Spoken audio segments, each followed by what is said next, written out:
Hello students, स्वागत है आपका अपने YouTube channel gateway of success career launcher में। जैसा कि हम लोगों ने अणुसंघ के गुणधर्म स्टार्ट किया था और उसे पढ़ रहे थे, जिसके अंदर हम लोगों ने 4 तरह के अणुसंघ के गुणधर्म देखे थे, जिसमें हम लोगों ने 3 पढ़ लिया था। पहला, वाष्प दाब में आपेक्षिक अवनमन। दूसरा, क्वथनांक में उन्नयन। तीसरा, हिमांक में अवनमन। और चौथा पढ़ने जा रहे हैं परासरण परासरण दाब। परासरण और परासरण दाब भी एक अणुसंघ गुणधर्म होता है जो बिले के कणों की संख्या पर निर्भर करता है। जितना अधिक बिले का कण होगा उसका परासरण दाब या उसका गुण भी उतना अधिक दिखाई देगा। चलिए, इस चीज को समझने से पहले अपने दैनिक जीवन में देखते हैं, चीजों को सीखते हैं कि कहां पर हमें परासरण की प्रक्रिया, परासरण दाब दिखाई देता है। तो सबसे पहली चीज कि आप लोगों ने आम का अचार देखा होगा।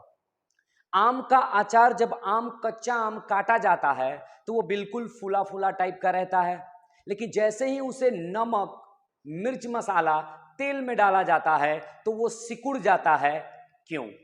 इस चीज को लास्ट में समझेंगे कि वो क्यों सिकुड़ जाता है। दूसरा, जब हम एक पुराने फूल, मुरझाए फूल को कुछ ताजे फूल के अंदर जब रखते हैं तो वो मुरझाया फूल भी ताजा हो जाता है। क्यों? इस चीज को भी हम समझेंगे। ये 2 चीज फेनोमेनन है जो हमारी निजी जिंदगी में दिखाई देती है, जहां पर परासरण की प्रक्रिया नजर आती है। चलिए, पहले हम इस परासरण दाब, जो कि हमारा आखिरी अणुसंख्य गुणधर्म है, इसको पहले सीखते हैं और उसको एग्जाम के पॉइंट ऑफ व्यू से जो बोर्ड में आता है उसको सीखेंगे, फिर उसको टेक्निकलिटी के तौर पे हम समझेंगे। चलिए समझते हैं परासरण होता क्या है। तो देखिए, परासरण है कि जब विलायक के कण, तो विलायक होना चाहिए, बिलियन नहीं होना चाहिए बेटा, विलायक होना चाहिए, अर्धपरागम्य झिल्ली से। अब अर्धपरागम्य झिल्ली क्या होता है उसको फिगर बना के भी हम लोग समझेंगे। अर्धपरागम्य झिल्ली से होकर, यानी उस झिल्ली से होकर बिलियन की ओर, किसकी ओर? बिलियन, जिसमें विलायक और बिले दोनों उपस्थित होगा, बिलियन की ओर प्रवाहित होती है। इसी विलायक की प्रवाह की प्रक्रिया को परासरण कहते हैं। मतलब कि एक तरफ विलायक होगा, एक तरफ विलयन होगा, बीच में अर्धपरागम्य झिल्ली होगा, तो विलायक के कण इधर से चलकर किसकी ओर? विलयन की ओर जाएंगे अर्धपरागम्य झिल्ली से। तो इसी प्रक्रिया को कहा जाएगा क्या? परासरण। परासरण कहा जाएगा। चलिए अब अगला समझते हैं परासरण दाब। परासरण दाब क्या होता है? कहता है कि वो दाब, क्या दाब, प्रेशर लगाना है जो विलायक के प्रवाह को, मतलब जो विलायक प्रवाह हो रहा है, विलायक अपनी ओर से विलयन की ओर जा रहा है, उसके प्रवाह को अर्धपरागम्य झिल्ली से होकर जो विलयन की ओर जाता है, जाने से रोकता है। मतलब कि यहां पर है विलायक, यहां पर है विलयन, विलायक से विलयन की ओर जाए तो इसे जाने ना दे, बीचों में रोक दे, उसी को कहते हैं हम परासरण दाब। इसे किस द्वारा सूचित किया जाता है बउआ? तो इसे पाई द्वारा सूचित किया जाता है। अब यहां से आगे ये होता क्या है? तो पाई तो आप समझते हो परासरण दाब है, और ये भी आपको पता है कि यह एक अणुसंख्य गुणधर्म है। तो किस पर निर्भर करेगा? बिले की कण की संख्या पर निर्भर करेगा। तो वहीं से एक फॉर्मूला निकल के आता है कि परासरण दाब दिए गए ताप T पर और उसकी मोलरता C के समानुपातिक होता है। मतलब जितना उसके अंदर मोल के कण घुले होंगे और जितना ताप बढ़ाते जाएंगे, परासरण दाब उतना ही क्या होता जाएगा? बढ़ता जाएगा। जैसे पाई समानुपातिक CT, और आपको पता है कि जैसे ही ये समानुपातिक का साइन हटेगा तो एक बराबर आएगा और उसके लिए एक लिखा जाएगा नियतांक R। तो पाई CRT हमारा क्या हो जाता है? एक परासरण दाब का सूत्र हो जाता है, जहां पर C क्या है? मोलरता, T क्या है? ताप, पाई क्या है? परासरण दाब, और R क्या है? गैस नियतांक, जिसको आदर्श गैस नियतांक आप पढ़ते हो, जानते हो, जिसकी वैल्यू 8.13 करके होती है। तो ये था किसकी परिभाषा के अनुसार परासरण या परासरण दाब किसे कहते हैं। अब अर्ध परागम में झिल्ली आया है कि अर्ध परागम में झिल्ली क्या होता है। तो बुआ अर्ध परागम में झिल्ली से ही पता चल रहा है कि बहुत महीन एक परत, जिसके अंदर अगर मान लो कि ये बहुत महीन परत है तो इसके अंदर छोटे छोटे छोटे छोटे पोर्स होंगे, जिससे केवल और केवल विलायक के ही कण निकल सकते हैं, बीले के कण नहीं निकलेंगे। मतलब अगर यहां पर लगा दिया जाए, यहां से इसके अंदर विलायक डाला जाए, जैसे आप समझना चाह छाननी में दूध हो गया विलायक और उसके अंदर उपस्थित चाय की पत्ती कण हो गई बीले, तो जैसे ही छानते हैं तो चाय पत्ती ऊपर उग जाती है और नीचे पूरा का पूरा दूध क्या हो जाता है, चला जाता है। तो वो चाह छाननी ही क्या कहलाएगा बउआ, वो कहलाएगा अर्ध परागम्य झिल्ली। अर्ध परागम्य झिल्ली दो तरह का होता है, एक प्राकृतिक होता है और एक हम लेबोरेटरी के अंदर बना सकते हैं। प्राकृतिक कहां से निकलेगा, तो बेटा एक जानवर होता है सुअर, उसी के अंदर से गॉल ब्लैडर से निकलता है जिसको पार्चमेंट कहते हैं, वो प्राकृतिक है। अगर हमें आर्टिफिशियल बनाना है तो आर्टिफिशियल के लिए बहुत सारा आता है ना, तो वो उसके अंदर हम बना सकते हैं। चलिए, तो अर्धपरागम्य झिल्ली को भी हमने समझ लिया कि वो क्या होता है। एक झिल्ली होती है जिसके अंदर बहुत छोटे छोटे से क्या होते हैं, पोर्स होते हैं, जिससे केवल और केवल विलायक के कण ही क्या करेंगे, एक दिशा से दूसरी दिशा की ओर जा सकते हैं। मतलब चाय छाननी ही हमारा क्या है, अर्धपरागम्य झिल्ली है। चलिए, ये तो रहा डिफिनीशन के अनुसार। इसका स्क्रीनशॉट ले ले ताकि आपको उतारने, क्योंकि ये बोर्ड में पूछता है बेटा, बहुत VBI है ये, बहुत VBI है ये, बोर्ड में पूछता है, तो इस चीज को आप इसको याद करके रखिएगा। चलिए इसको समझते हैं, इसकी पूरी परिभाषा को। इसको समझने के लिए अब मैं फिगर बनाऊंगा, इसको फिगर के हिसाब से हम समझेंगे कि क्या होता है परासरण और क्या होता है परासरण दाब। ध्यान से देखिएगा। अगर मैं बात करूं परासरण प्रक्रिया की, तो ये है हमारा कंटेनर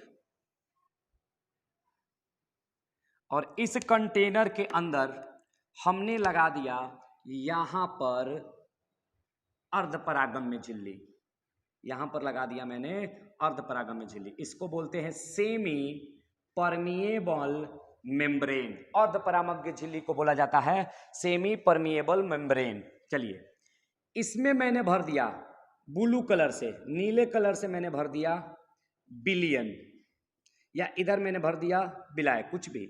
चलिए, इधर मैंने भर दिया, यहां पे क्या भर दिया मैंने, बिलियन, और इधर मैंने भर दिया काले कलर से विलायक। विलायक मतलब शुद्ध पानी, इधर मैंने भर दिया पानी, यह है हमारा विलायक। बउआ अगर ये बिलियन है तो इसका मतलब इसमें क्या होगा, विलायक प्लस विलय होगा। अगर ये बिलियन है तो, और ये है आपका वो अर्धपरागम्य झिल्ली।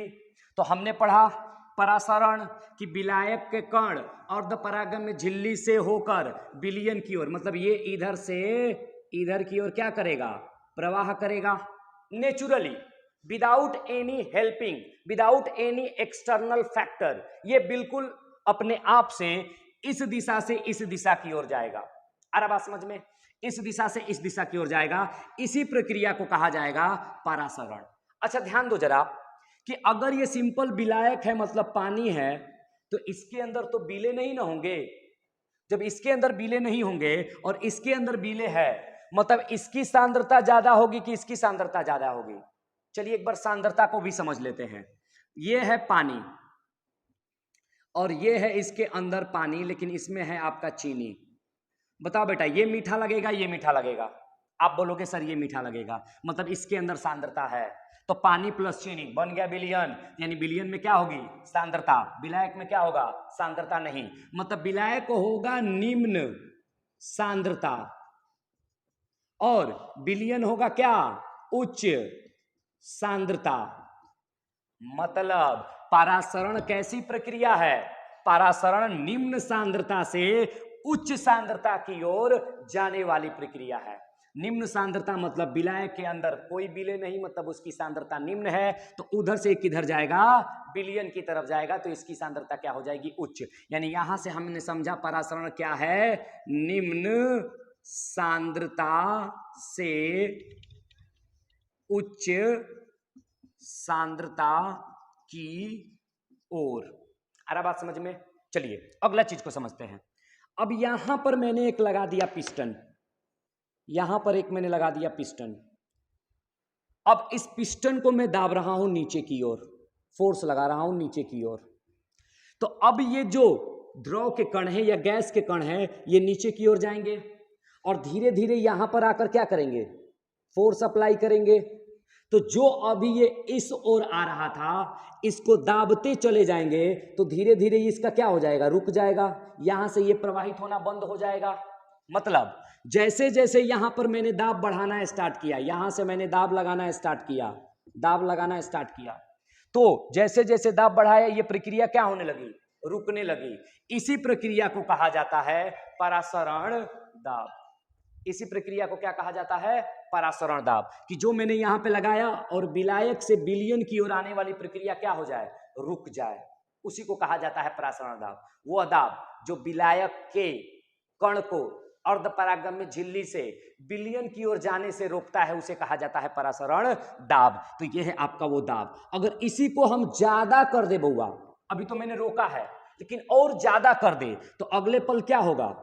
अगले पल अब ये इधर की ओर क्या करने लगेगा? जाने लगेगा। यानी वो दाब जो विलयन को किधर ले जाने लगे? विलायक की ओर लेके जाने लगे, उसी को कहा जाता है, उसको नाम दिया जाएगा प्रतिलोम परासरण दाब। तो अब बताओ कि प्रतिलोम परासरण दाब क्या होता है? प्रतिलोम परासरण दाब वो दाब होता है जिसकी प्रक्रिया के दौरान, किस प्रक्रिया के दौरान? परासरण प्रक्रिया के दौरान हमारा विलयन के कण अर्धपरागम्य झिल्ली से होकर विलायक की ओर प्रवाहित करने लगते हैं। आ रहा बात समझ में? तो इस तरीके से हमने सीखा दाब परासरण, या हमने सीखा परासरण की प्रक्रिया, फिर हमने सीखा प्रतिलोम परासरण। प्रतिलोम परासरण दाब का बउआ यूज किया जाता है, इस्तेमाल किया जाता है समुद्र के पानी को साफ करने के लिए। वो पानी जो गंदा होता है उसको साफ करने के लिए हम प्रतिलोम परासरण दाब का यूज करते हैं। चलिए आते हैं अब इस प्रक्रिया को, जो हमने पहला क्वेश्चन आपसे पूछा हुआ था कि जो कच्चा आम होता है जिसकी अचार डाली जाती है वो सिकुड़ क्यों जाता है? ध्यान से देखना कि अगर यहां पर हमने ले लिया तेल, मसाला, नमक भर के, तो इसका सांद्रता क्या हो जाएगा? इसकी सांद्रता हो जाएगी बउआ उच्च। और यहां पर मैंने ले लिया एक आम का टुकड़ा, तो आम की सांद्रता कम, क्योंकि उसके अंदर केवल और केवल प्रोटीन होगा। जैसे ही इसको यहां डालेंगे तो इसकी सांद्रता है निम्न और इसकी सांद्रता है उच्च। और आपको पता है परासरण की प्रक्रिया क्या होती है? निम्न सांद्रता से उच्च सांद्रता की ओर। मतलब इसका सारा का सारा पानी निकलकर कहां आ जाएगा? उच्च सांद्रता में आ जाएगा। तो इस तरीके से ये सिकुड़ जाएगा। वैसे ही काम होता है आपका मुरझाए फूल को ताजा करने के लिए। अब परासरण दाब के अनुसार 2-3 तरह के विलयन पाए जाते हैं, जिनका नाम होता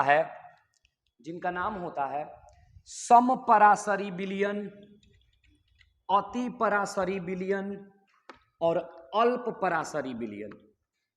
3 तरह के पाए जाएंगे परासरण दाब के अनुसार। देखते हैं जरा इसको।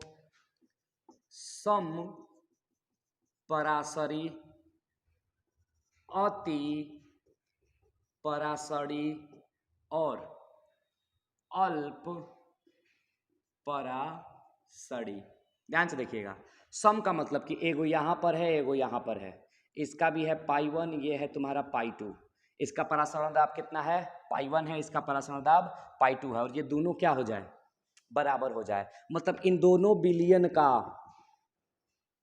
विलयन का परासरण दाब क्या हो जाए? बराबर हो जाए। तो उस तरीके के विलयन को क्या बोलेंगे?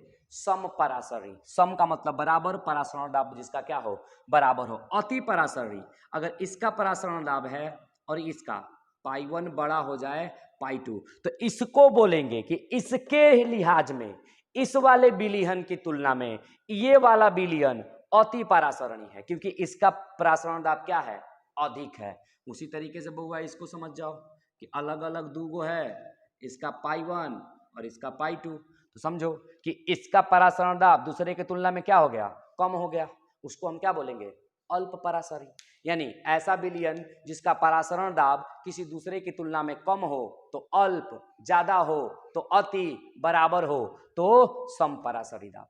तो यहां से हमने सीखा अणुसंख्य गुणधर्म, और जितने भी हमारे अणुसंख्य गुणधर्म थे उन सबको हमने डिटेल में देखा, उसको समझा। तो बउआ मिलते हैं फिर नेक्स्ट वीडियो में नेक्स्ट टॉपिक के साथ। तब तक के लिए आप इस चैनल पे बने रहें। Thank you so much.